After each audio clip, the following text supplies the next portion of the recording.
All right, quick hello to everybody that's on the live stream. The microphone sounds okay. Our internet connection isn't like everything that I hope that it's going to be, so I hope that you can at least hear me. I'm doing the very best that I can, and so hope that you enjoyed this presentation here at the Samsung booth. So let me turn you back around, and we're going to get started, okay?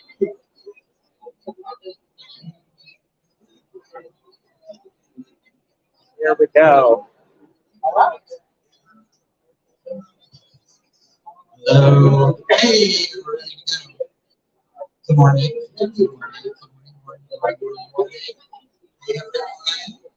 morning to those of you joining from home that are hashtag not at ISTE. A little bit of the ISTE conference to you all. And for all of you that are here, it's been a good conference so far. We're having a good time. It's pretty overwhelming, isn't it? Right? Yeah, just a little bit. That's right. But hey, roll with it. So, have you heard about all this AI stuff? Did you know that AI is populated by? Yeah. So, we're going to talk in this presentation a little bit about these 6 AI conversations that every school should have. Because, you know, summer obviously now is a time where we're sort of trying to wrap our brains around all of this and figure out what it's all about and what we're going to do next and everything. So summer's a good time to have some conversations. These are also conversations that you can have among colleagues and with your school leaders and even with students sometimes too to try to figure all of this stuff out. Of course, we are here in the Samsung booth, which is fantastic, and I get to do this presentation on the Samsung interactive display, which is super responsive and has great color and has so much stuff that you can do to make teaching easy and better. So you're going to get to see a little bit of that as I go. First off, all of the presentations I'm doing here in the Samsung booth, you can get all of the great resources for that at ditch.link/Samsung. So we've got a whole page dedicated to that where you can see, like slide decks and links to the live streams. Like if you're here right now and you want to go rewatch something, if you want to go rewatch something, you can see the live stream. For all of you, if you want to see any of the other live streams or any of the replays, those are all going to be available at that link right there. Also, I've got this book called AI for Educators, and the very generous folks at Samsung are giving away 100 copies of it on Wednesday. Yeah, sorry we can't send those through the live stream to you all, but if you are here and you want to show up right here at booth 1912, at 10:30, we're going to be giving away 100 copies of that, which is exciting. Okay, so let's dig into some of these 6 AI questions. Here's the first one, like basically, what is it? What can it do? What can it do? Because there's lots of folks in the education space in general that are just sort of learning about it. When ChatGPT came onto the scene, it's like so many of us were like, oh my goodness, this is here. It seemed like it was something that was like science fiction or things that just like hackers and computer scientists would use. But now it's forward facing and usable by everybody. So it's good for us to know what it is and what it can and can't do so that we can educate ourselves and so we're operating in fact and not in fear or fiction, right? So let's do a couple of quick things about it. First of all, AI in general is just computers and machines doing things a human normally would. If you think about the way that your own brain works, we're based on routine, we're based on trial and error, and computers can kind of work that way. So, when AI learns things, so machine learning, it kind of does it the same way that a human brain would. It's based on a data set, and it trains itself on that data set. So it gathers information from all of these sources. It's looking for patterns, commonalities, consistencies that it can count on to answer our questions. So that's kind of how that part works. Then can also create things. You're starting to hear this term generative AI a little bit more and more. That's AI that will create things in text and images and videos and everything. So that's what it will do as well. It learns and improves with practice.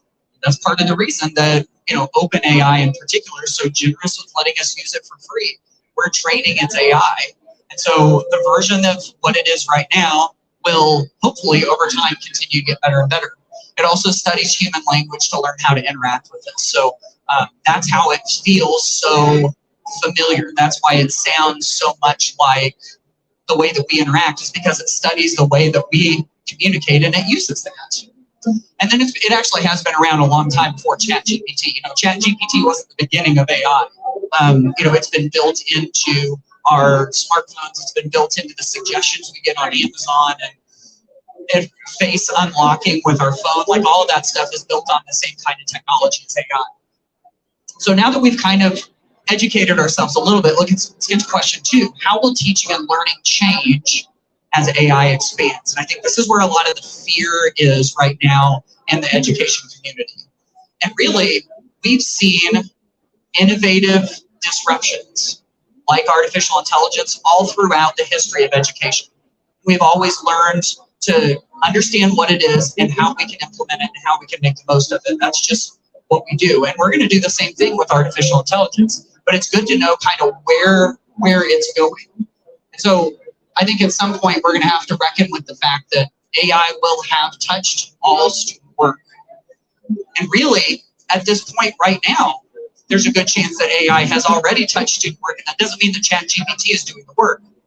Lots of tools that we already have students doing, like grammar check, spell check, Grammarly, like a lot of those things are all rooted in artificial intelligence. So it's already been going. It's just going to kind of come to a different level.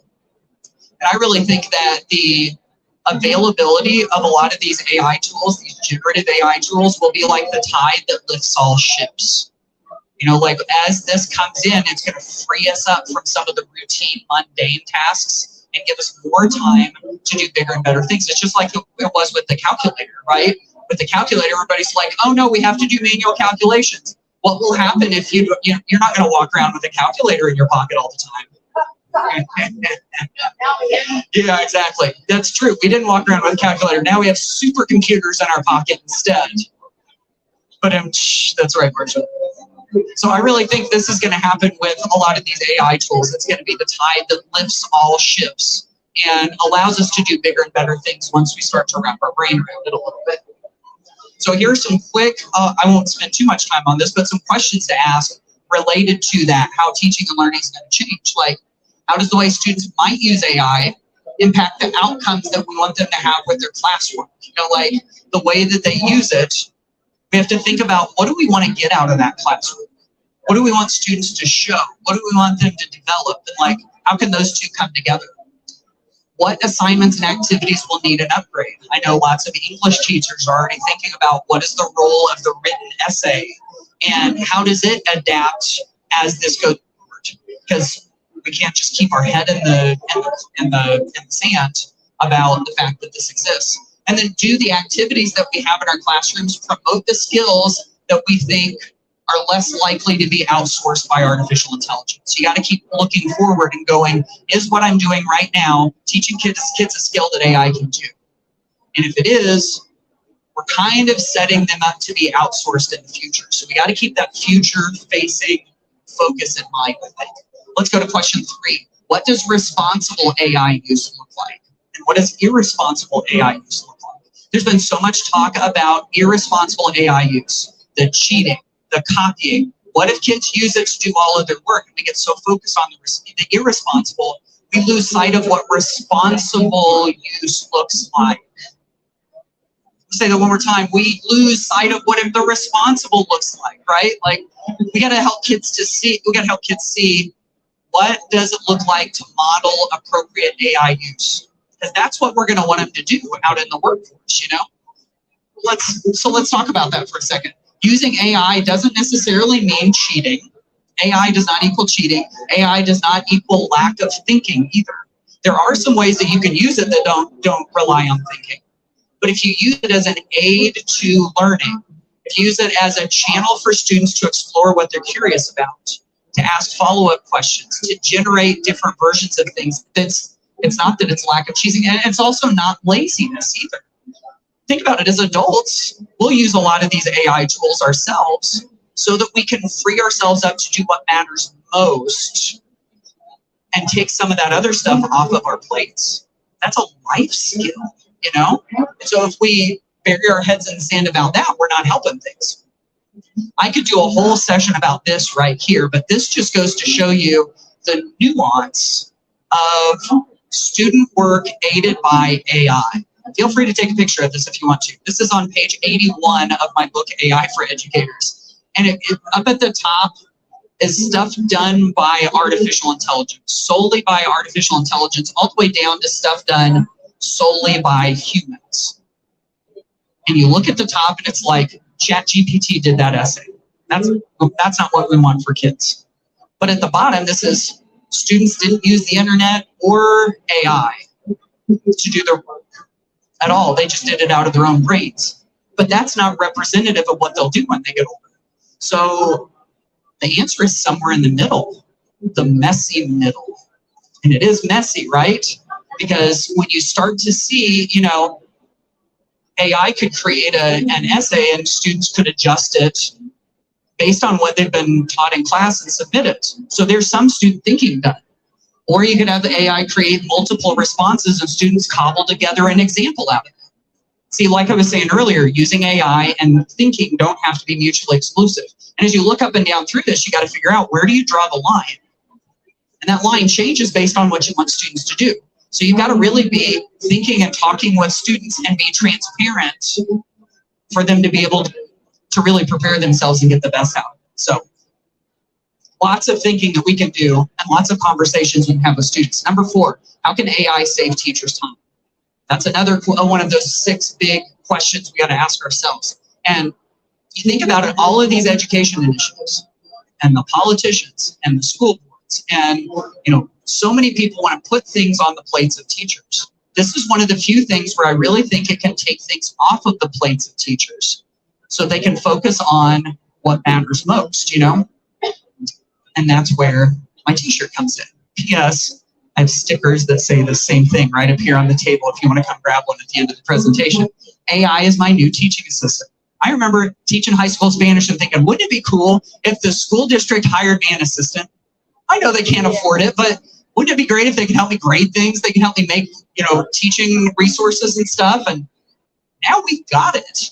And so the question is, how do we use it, you know? I mean, obviously, I'm hearing lots of teachers talking about using it for lesson planning, for leveled text. This is a huge one. If you have a text that you want students to read and you want to level it up or down in Lexile or infuse certain vocabulary words in it, you know, that's something you can use. Creating student exemplars, helping generate discussion questions, using it to help with feedback and grading, even responding to emails. You know, if you instead of sitting and crafting an email to parents or to fellow teachers, you can have it do the first draft for you and then adjust it as necessary. IEPs and paperwork. Oh my goodness, those, you know, the folks that work with special needs students and the mountains of paperwork that they get inundated with so that they can't do the work, the actual work with students. Now they actually get a little bit of help with that, you know? More questions to ask, like what parts of my work are not central to what makes me special as a human teacher? Can I highlight that phrase again? What makes me special as a human teacher? If it's not central to that work, maybe you can outsource it to AI and save yourself a little bit of time. What makes me special as a human teacher that I must keep sacred? That's going to be a big decision we have to make over the coming months and years is, what is it that's special about me that I can't outsource to AI? And are there things that AI can create a first draft for that I can adjust or modify to use in the way that I want? It doesn't mean that we're turning all of our teacher thinking over to AI. It means that we're using it to create a first draft that we can personalize to exactly what we need. Let's keep going. Number 5, what should we be concerned about? Because of course there are concerns, you know. I've been pretty optimistic about AI in this presentation at this point, but there's bias, right? I mean, the more that you start to see it, you realize that the bias that humans have creep into the AI models. It's because the bias that humans have is pulled into the data. The data that's created for the data set for AI includes all of the biases that we have as humans. And so we start to see gender bias, we see race bias, we see locational bias, we see just all of these things. So we have to be aware of it. And if we see it, we got to be willing to talk to our students about it. course, there are hallucinations too. You know, that's when it makes things up that aren't real. I just saw in the news recently, there was a lawyer who used some information out of an AI model and took it to court citing these certain cases that didn't exist. And now he is in super big trouble for that. And then there are even gaps. There's things that the AI data sets don't know anything about or know very little about. So we got to know when to use it and when not to use it. And when we look at those responses that it gives us, we got to think, is this the kind of information that we want? Key equity question. What happens if we don't model responsible AI use? I want to ask this question to all of the principals and all of the superintendents and all of the big decision makers in the school districts. Because what happens if you have a kid that's 10 years old right now? They graduate high school when they're 18, they graduate college when they're 22 or 23. And if they don't have appropriate AI use modeled for them, think about that. That's 8 years in school where they haven't seen this being used. They get into college, they get into the workforce, and there's other kids that have seen it, know how to leverage it, and know how to do the human things that make them human and use AI to simplify the other stuff. They don't have that skill. They're going to be way behind. So that's something I think we absolutely have to have. Last question. What does the future look like for our students? Anytime I get a chance to talk about AI, I think this is one of those key important questions. Because a lot of times we look at the world as it is today. I was just talking about this. Picture a 10-year-old student, graduates high school in 8 years, college in 12 years. What skills will be essential to them? And what will AI be capable of them? We've got to be thinking about that today, right? So what we do a lot of times is we look at the world as it is today, and we try to prepare students for the world as it is today. Folks, today is our kids' past, right? They're not going to be working today. Today is their past. Today was our future, but today is their past. So we've got to look at what I like to call through our tomorrow glasses. What's the world going to look like in 5, 10, 15, 20 years? Even if we can't picture it perfectly, we can't look into the future, but we can guess, we can predict, we can look at the direction that all of this is going and try to prepare students for that world. Even if we get it wrong, I think as teachers, we've got to be, and as educators, no matter what our role is, we've got to be willing to take some bold moves to prepare them for that future. 10 years, 15 years, 20 years down the road, even if we get it wrong sometimes. So if we're preparing them for today, we're preparing them for a world that isn't going to exist when they get to the workforce. Bonus question, how can we learn more about AI in education? I want to throw a couple of quick resources at you. Number one, this is my book, AI for Educators, that we're going to be giving away free copies of on Wednesday, right here in the Samsung booth at 10:30 on Wednesday. I'm going to sign books. You're going to be able to get a copy. There's 100 of them ready. These are the chapters of the book. So I wanted to share that with you real quick. And then there are 6 questions. If you want to snag a quick picture of that, feel free to do it. So I'll be up here to answer questions or chat if you want to. But that's what I wanted to share with you. Those are, I think, 6 things that lots of us can kind of ponder and learn more about over the summer to prepare us better for the coming school year. So thanks so much for being here at the Samsung booth for this presentation. Jared, do you have a question? That's why we have to ditch the textbook. He said that's why we have to ditch that textbook. Thank you. I didn't even pay him to do that. That's great.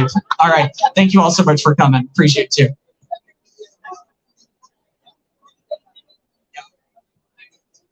Okay.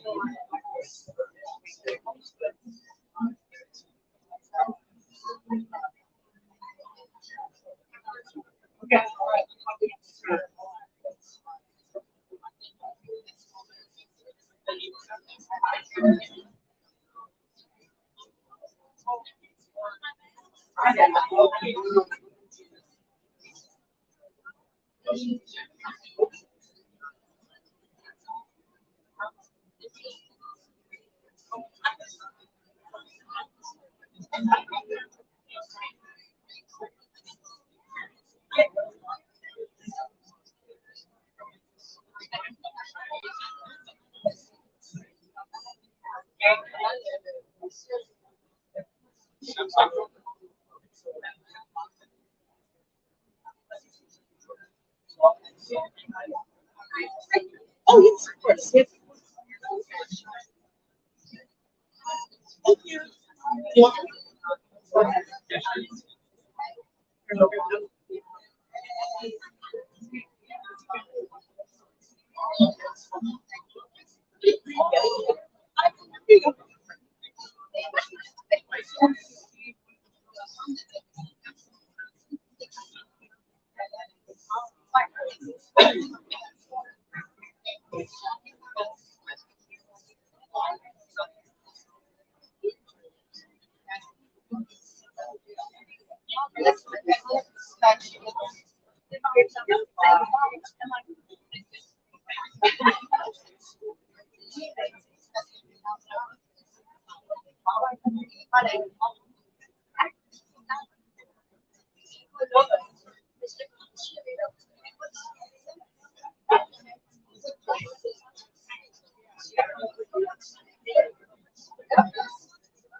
Now we have a teacher coffee from Oh, yeah, I think it is.